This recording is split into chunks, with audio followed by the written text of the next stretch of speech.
So once again, I want to tell everybody in this room to give a loud shout out and thank you to Quest Trust Company for giving us this room in this building. Thank you. Thank you. We're going to move into the next step. So the first one was kind of an introduction to wholesaling, what it really can be, what's going on there, the basic concept of it.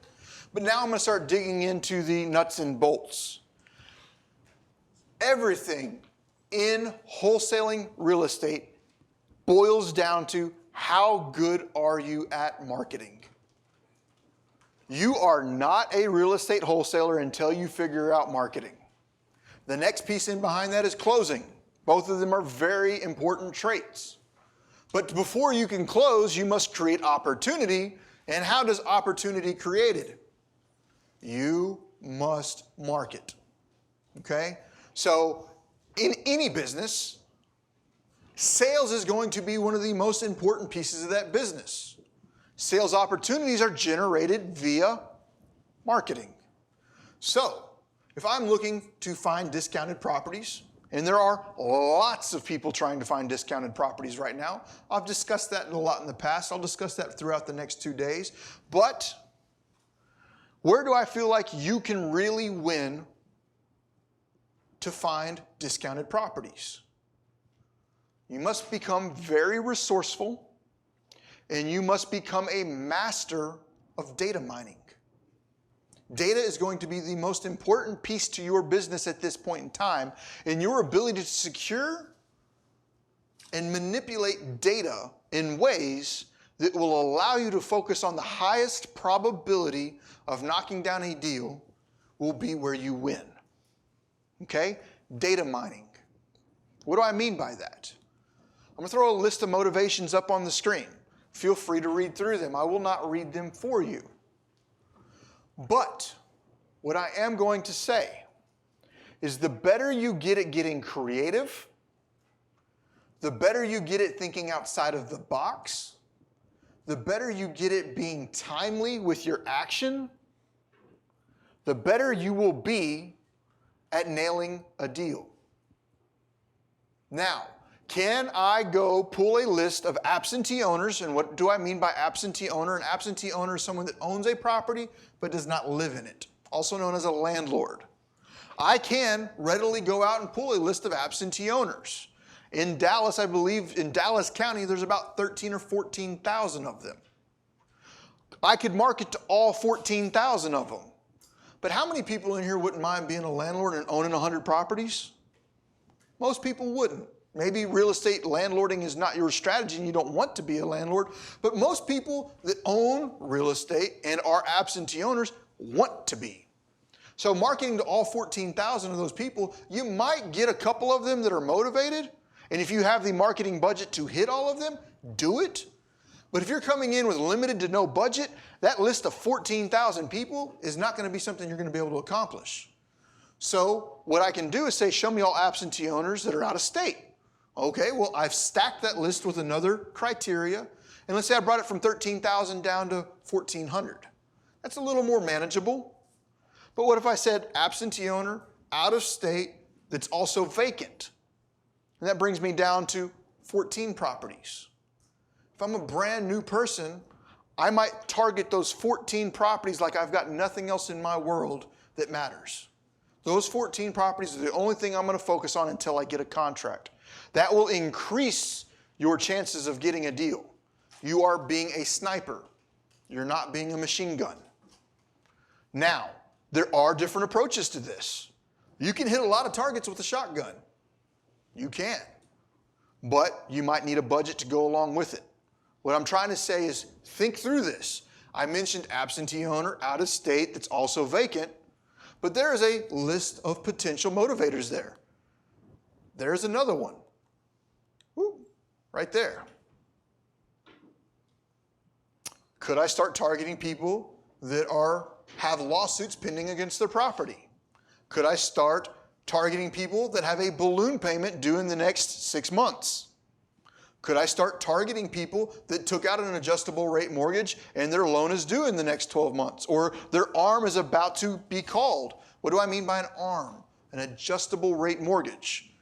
You know, if I can go out and I can search through a bunch of data, find a bunch of arms that meet specific demographic criteria in a specific part of town, then it might be a good indicator based upon my experience that that person is likely going to move into default. If I can catch that person before they hit default and they're starting to feel the pressure of that house payment, might I be able to extract that property from the pre-foreclosure list before it ever hits it? Yes. So if anybody's out here hitting pre-foreclosures all the time, I will never sit here and say pre-foreclosures do not work. I got my teeth cut in pre-foreclosures. What I am saying is that if you learn to start moving up the chain and you learn to market to the entire chain, your probabilities of success will go up. Because the people that make it to the foreclosure are the people that got missed by the people marketing to these other lists. The further and further you get down the chain, the more and more that chain has been picked. Make sense? Okay, so we've got like active military in there. If they're constantly being moved around and you know that and you live in a military-based town, maybe you can start marketing to those people. Abstracts of judgments, mechanics liens, memorandums of contracts, FSBO. Now, memorandums of contract is a really crappy one that I've seen people do recently, and I'd like to throw a caveat into that. This has gotten to be a very competitive industry, and one of the historic ways that we have used to protect our interest in that contract is filing a document in the county, and I'll talk more about this later on, called a memorandum of contract. People have learned that and started marketing to the people that file memorandums of contract in an attempt to circumvent you. I'm throwing this out there. How can I use memorandum of contracts, though, to possibly be a deal source and be ethical about it? Not everyone that files a memorandum of contract is able to perform. If I know the date of that, and I know the date of the contract, I might follow up with that homeowner in 60 days, 45 days, whenever I know that the contract is expired and say, hey, were you able to sell that home? Throwing ideas out there. Do you see how we're getting creative about your data mining can really shift your business and opportunity? This is why I made this number one. Number one in your business right now should be selecting and finding, here's some more, motivations that are likely to give you opportunities. We've all heard about FSBOs, for sale by owners, estate sales. I cannot begin to tell you whenever I started out how many deals I pulled off of estate sales. I would just go to Craigslist. Back then we didn't have Facebook Marketplace. I'm dating myself a little bit here.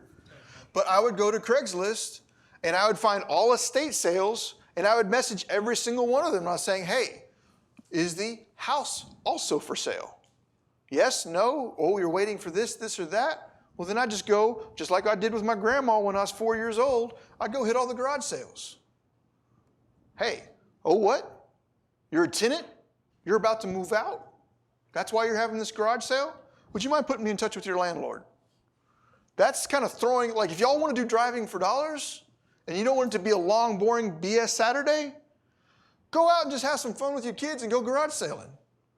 While you're at all these garage sales and you're driving all through these neighborhoods, start making it a game with the rest of your family. Let's find these types of things so that way we can start building a marketing list on our way to the next garage sale. And then when you show up to the garage sale, be personable. Talk to the person running the sale. Find out, are they moving? Because a lot of people, before they move, will. And you're about to find a landlord before they go vacant.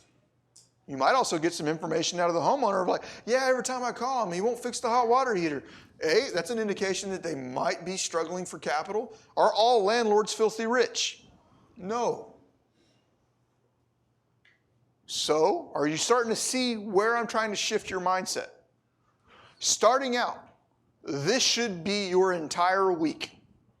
Starting out, you should start going through your mental processes of, okay, what types of deals could possibly happen? Like, all right, bankruptcy attorney. Maybe I'm a really good networker. Maybe I'm really good at just getting in front of people and talking and creating those relationships. Well, maybe what? I can start networking with bankruptcy attorneys. Maybe I can start networking with probate attorneys. Start really thinking about what you can do, but what I don't want you to do is do them all. At no point in time do I ever want to see anybody ever jump in and try and do all of these at once starting out. Most advanced wholesalers will not even try and do all of this starting out. Most advanced wholesalers will nail in on about 8 or 9 lists that they're pretty confident in, and that's what they'll perform. Got me a fly up here. All of that to be considered. Become a master of at least 1 or 2. I say at least, starting out, pick 1 or 2 and become a solid master of it. Commit the next 30 days to understanding everything you can possibly understand about that potential motivating factor. Okay? For me, many of y'all may have watched and or seen a video I did on water lists. That was a fairly revolutionary topic when I released it. Not many people had ever heard of or used that before. Do you see where you might have to get out of the box and start performing? The further you get out of the box, the better your chances of performing and performing well will be. If you get really good at this, you might be able to do the next 30 days, nail a contract. Because one of the most difficult pieces of this business is finding discounted real estate. And whenever you get really good at your data mining, finding discounted real estate becomes a lot easier. What do I mean by water lists? What I was doing is I was finding through the Public Information Act, I was filing public information requests with the local municipalities saying, I would like to see a list of all properties that have had the water shut off in the last 30 days. If the water got shut off, I knew that the property was either vacant, sold via the MLS, busted pipe at the house, or they couldn't make their payment on their water bill. All indications that that property owner is likely experiencing some level of duress, stress, whatever it might be called, and that the opportunity for me to go in there and solve a problem is there. Okay? So become a master. List stacking I consider to be extremely important and should be a part of your data mining feature. Just like I said earlier, absentee owners, like 13 or 14,000 of them just in Dallas County. If I just wanted to go out there and blanket market all of them, I could if I had the budget. But a better resource of my time would be, let me see all absentee owners that are also out of state. That reduces me down to, let's say, 1,400. And then I say, show me all absentee owners that are out of state that are also vacant. That brings me down to 14. You could probably hit one of those 14. That's one example. Like, what if I'm going through and I'm saying, show me all adjustable rate mortgages that also have a tax lien filed? Well, there's a lot of ARMs in town. Well, if there's a lot of ARMs in town, but there's only 32 of them that are also in a tax lien status, I now know out of the 4,200 ARMs in town, 19 of them were unable to pay their taxes this year. I'll focus on those, yes. So where are you getting that information? So through public record, through the county clerk's office, through the criminal court's office, through the civil court's office, through the probate court's office, generating through third-party services like. Do you get an email from them? Do you go print a list? There's no way I can give you a broad answer that answers it all, because it's going to be different anywhere you go. So like for me, if I am looking in Dallas County has an online portal called Rome. I can go on to Rome and all the county clerk's records are recorded there in Rome. I can then try to educate myself on what all those records are. There might be 900 different filing types. Well, if I find 5 of those filing types that are pertinent to me and I want to focus on, I now know that that's where my resource is. But if I'm looking to file for people that are 30, 60, or 90 days late on their mortgage, that's private data. That's not public data. So some of the stuff I've talked about is public data. Public data is, am I an absentee owner? Public data is, am I in pre-foreclosure? Private data, such as what I just talked about, 30 or 60, 90-day late data, that's credit bureau data.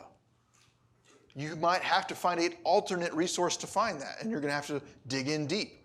So like I said earlier, we talked about a chain. If I can think about the end of it, which is a foreclosure, what is likely going to be the front of that chain? Some sort of hardship in life, a probate, a vacant property, a death, something along those lines started that chain that resulted in the foreclosure. So there's steps all through there, and one of them I just talked about was a credit bureau list. Somebody that's 30 days late on their mortgage, are they in foreclosure?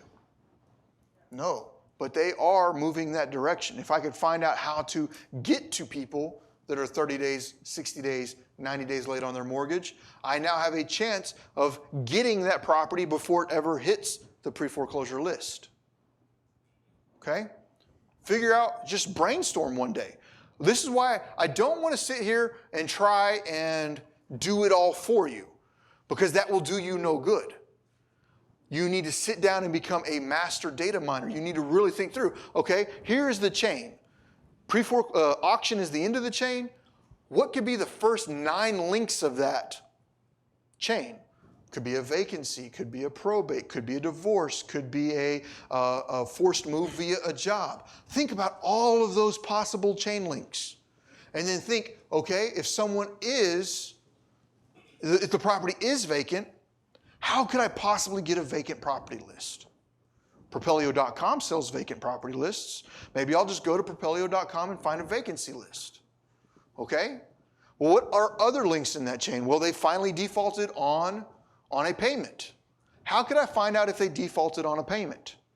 You need a credit bureau list. You're going to have to figure out how to market to a credit bureau list. They have specific laws revolving around those. That is why I say pick 1 or 2 topics that you really think you can dig in deep on and master them. The better you get at doing one thing, the better you are likely to perform. Like if we start thinking about a football team, how many quarterbacks do we have? 1. Everybody out there is still playing football, but you've got specialists. They all have a very specific job that they do, and they make a ton of money out there on that field because they specialize that one position. Now imagine if that one position was trying to play all of the positions. They probably would have never made it to that field. Find one area that you think you can dominate and focus on it. Focus will bring you more than anything else ever will. Okay? Let's take a look at reverse prospecting. I'm not a big fan of this, but a lot of people talk about it, so I want to bring it up. Reverse prospecting is essentially pulling a list of all recent cash sales by a zip code, sort them all by the highest volume to lowest volume, connect to the buyer to determine their criteria, and mine that market like a mad scientist. What do I mean by this? A lot of people talk about this. I'm not a big fan of it, but I'll discuss it and I'll explain to you some of the pros I think are involved with it and some of the cons that I think that are involved with it. What I'm basically saying is I'm going out and I'm trying to find an area that has a large volume of investors investing into it. I'll just throw a zip code out there. I don't even know, 76112. I go out there and I say, show me all people that have bought a home for cash in 76112. And then I'll also do 76013, and then I'll do 76018, and then I'll do blank, blank, blank, and I'll sort them by the largest volume of cash sales to the lowest volume of cash sales. Why am I doing this? I'm trying to find out what areas are the cash buyers buying in. If I know I've got a ton of people buying in 75013, then what I can do is I can reach out to a lot of those buyers in 75013 and say, what is it that you're looking for? Why are you buying in this area and what are you buying for? Well, I'm looking to buy rentals with this particular margin.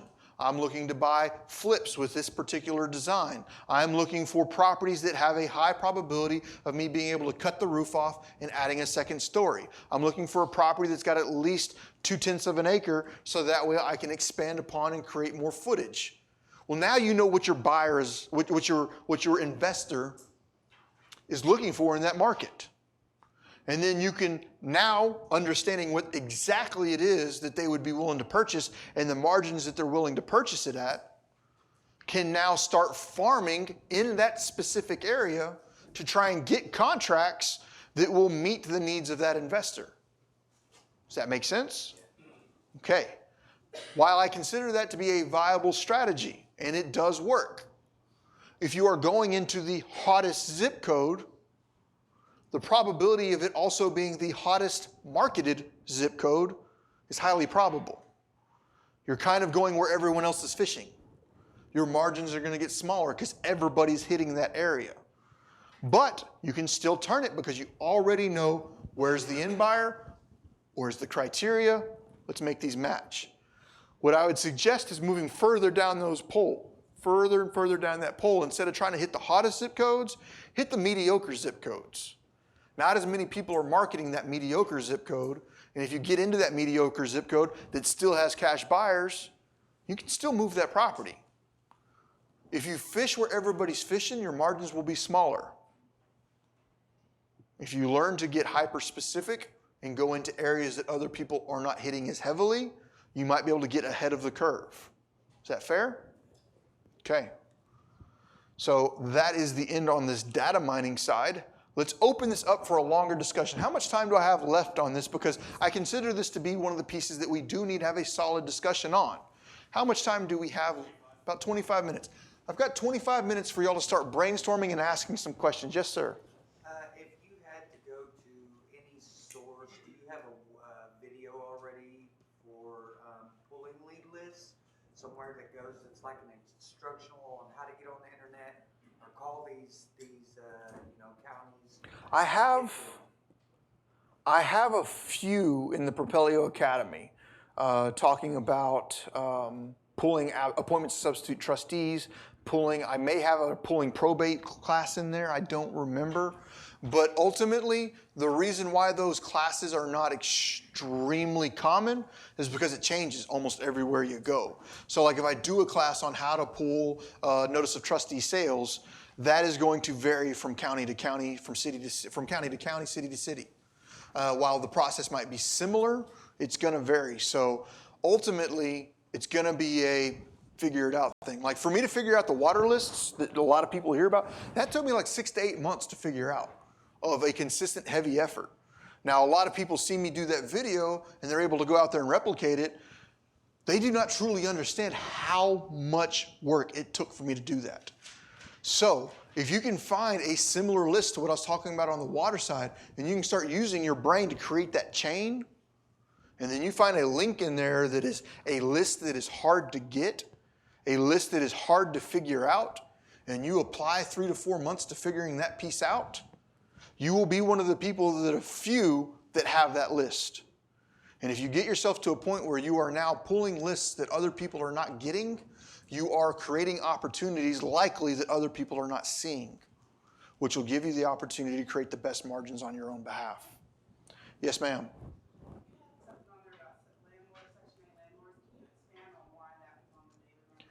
So Section 8 landlords are public information.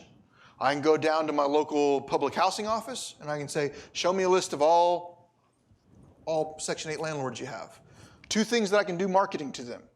I can say, hey, are you interested in buying more properties in your areas? What are the criteria you're looking for? And B, do you currently own any property that you'd like to sell? One of the things I used to do is go to gosection8.com. I don't even know if this works anymore. This is telling you how long ago it was since I've done it. It's probably been 5 or 6 years. But when you used to go to gosection8.com, you could see a list of all Section 8 properties available for rent at that time. And you also had a chat box on the side that says, send a message to the owner. I don't know about you, but that sounds glorious. Not only do I have a list of a bunch of vacant properties, but I now have an immediate way to get access to the homeowner.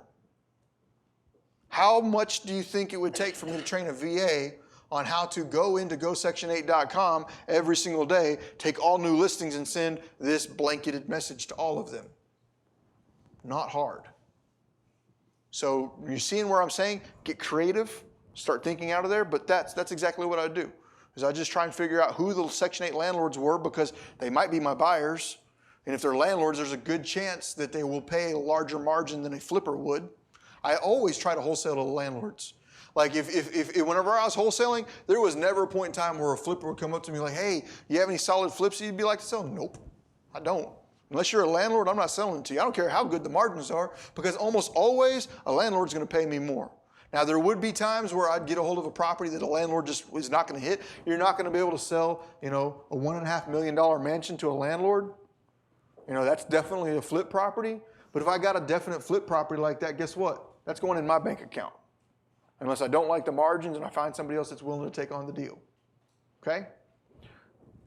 This man did you have a question, sir? Okay, so the first question was asked is there any videos or resources that I know of that will teach you how to pull these lists? And my unfortunate answer is that answer is so broad that I don't have a solid answer for you, but perseverance, man, just like, Contacting the county, do you think the county clerks would be really helpful? nope. No. Nope, nope. But perseverance is helpful. Like you might get a pissed off county clerk person that day. We'll try again in a couple hours. Try again after go to lunch. Try showing up with a box of Dunkin' Donuts.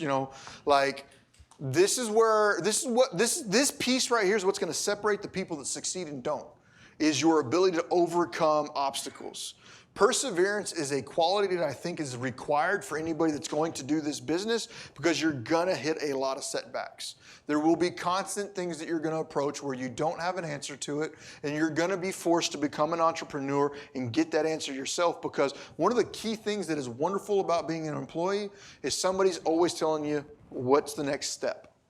One of the things that's not cool about being an entrepreneur is you have to be that decision maker. You have to figure that piece out. So that is one of the things where mentors do come into play. Like a solid mentor can help you get to that next level and fast. Yes, Jocelyn.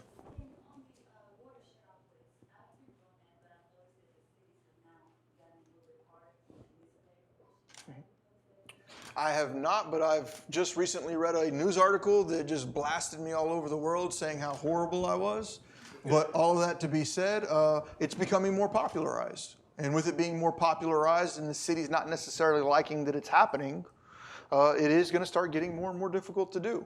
And that's why when I initially released that video, I said, guess what, guys? I'm doing y'all all a solid favor by exposing you to this, but realize the fuse on this list that I just gave you is going to diminish because I just told the world how to do it.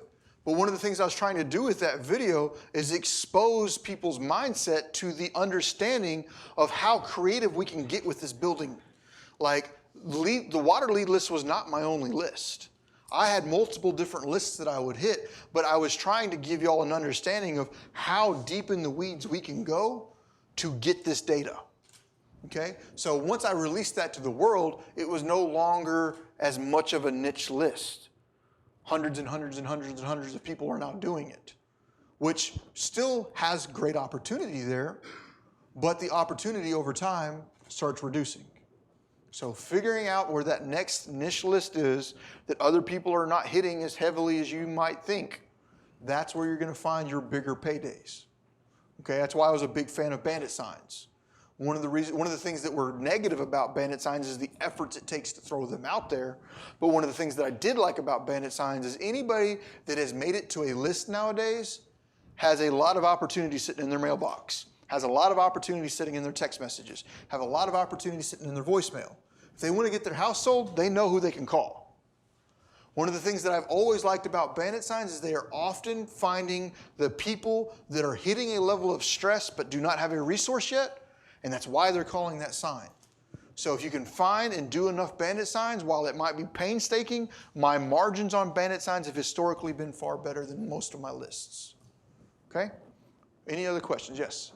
Yes, I just want to understand where you direct your efforts to. Right now, it seems like you're juggling finding the buyer, finding the property, and looking at the house. So what does your day or your week look like? What ratio are you doing? Finding the buyer, finding the property, looking at I actually have a slide, not a slide, I have a full section dedicated later today or tomorrow just on scheduling. And your scheduling will shift depending upon where you're at in your business. Just starting out, 100% of my time would be focused on this. And that's why I started with this. If you spend the next 3 months doing nothing but this, as long as you are making forward progress in a singular direction, you're not doing this, even if you're doing this, as long as you're doing this in that direction, we're good, because you will hit obstacles and you're going to have to pivot and move. But if you're saying, I'm going to be the best probate person there ever was, don't get, okay, well, I'm a week and a half into probate, well, maybe I'll try something else. And then, well, maybe I'll try something else. Pick one thing and figure it out, okay? something else that you mentioned about the $1 million houses and above. There's this emerging group with real estate assisted living, people who are doing elderly homes. That is a huge upcoming market for those houses. And So- they're looking for that $1 million and above That's where I say niche. Find your niche. Find, like if you are able to find buyers that are specifically looking for those types of properties, single story, multiple bedrooms, multiple bathrooms for an RAL, then make that your marketing effort.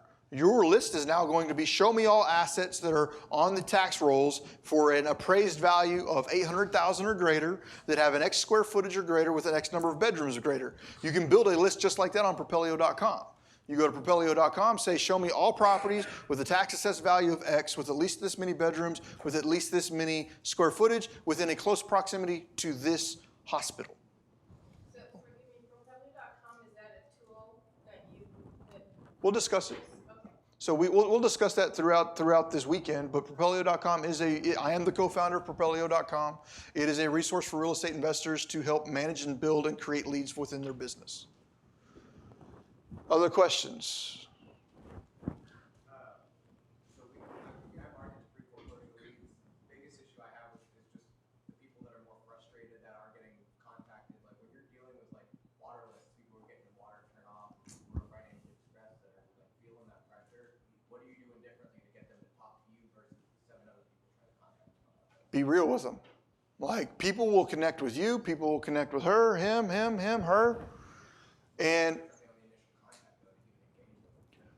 what I would do, on all of my pre-foreclosure stuff, I would just hit them straight up. It's just like, hey, the reason I'm contacting you is public record just showed that an appointment of substitute trustee was filed, which is a leading indicator that your property is about to move into a pre-foreclosure status.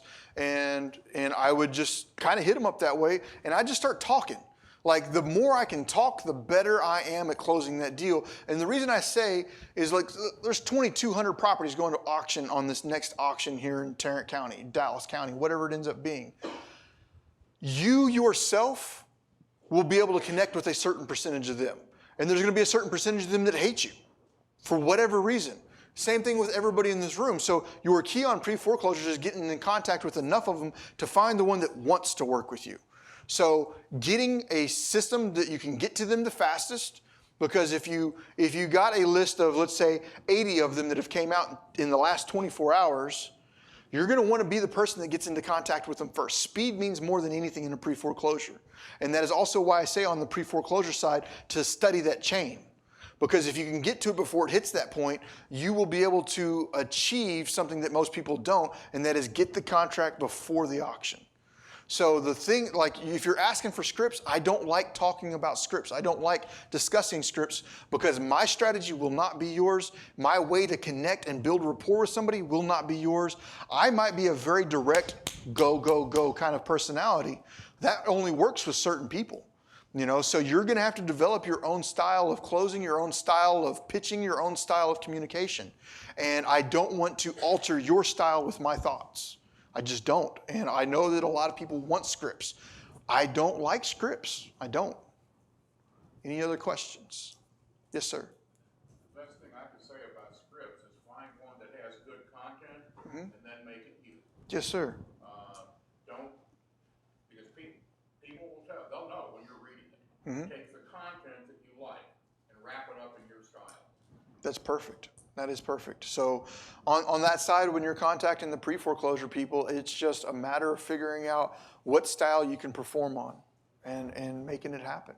Same thing with probates. Like when I first started marketing to probates, I went through a 5 to 6 month marketing campaign of consistent and constant rejection. You know, people calling me up, F you, ambulance chaser, chicken hawk, whatever they wanted to call you. Like whatever they wanted to call you. And I can respect that. I mean, they are in a